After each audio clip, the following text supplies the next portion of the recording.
بسم الله الرحمن الرحيم. السلام عليكم ورحمة الله وبركاته. أهلا وسهلا بكم في فيديو جديد. النهاردة هنتكلم عن عمارة الأزاريطة المايلة في اسكندرية.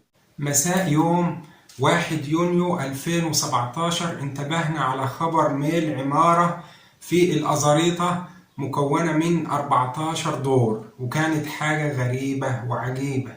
بس من كرم ربنا إن العمارة أخدت حوالي 4 ساعات عشان ترتكز على عمارة مقابلة لها في الشارع حسب كلام متداول وقتها، وده سمح بإخلاء جميع السكان. على حسب ما ذكر وقتها إن العمارة دي كان مساحتها 42 متر، أوضتين وصالة وحمام ومطبخ. وحسب ما ذكر في الصحافة وقتها عن أسباب ميل العقار إن كان في أعمال هدم في عقار مجاور مكون من 4 أدوار، وإنهم استخدموا خرطوم مية ضربوه في الأساسات بتاعة العقار ده، مما أدى إلى تسرب المياه أسفل البرج وميله بعد كده. والسؤال هنا، هل عمرك شفت برج 14 دور بيطلع على لبشة؟ للأسف ده حال أغلب الأبراج المخالفة في اسكندرية. مفيش حاجة اسمها خوازيق يقوموا عاملين لبشة 1.5 مترين وطالعين ب20 دور كأنهم بيبنوا في أدغال.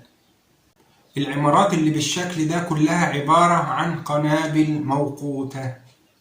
وكانت أهم نقطة في المشكلة دي إزاي يتم إزالة العمارة، لأن وضعها كان خطير جدا بسبب ميلها الغريب وارتكازها على العمارة المقابلة ليها في الشارع.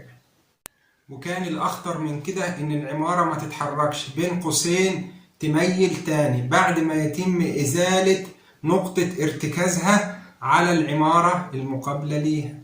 بس بفضل الله تم إزالتها دور دور باستخدام عمالة يدوية مع ونش لإنزال مخلفات الهدم. عشان كده بنقول لازم الإشراف الهندسي خصوصا في الأبراج زي كده. واستنونا في فيديو جديد، والسلام عليكم ورحمة الله وبركاته.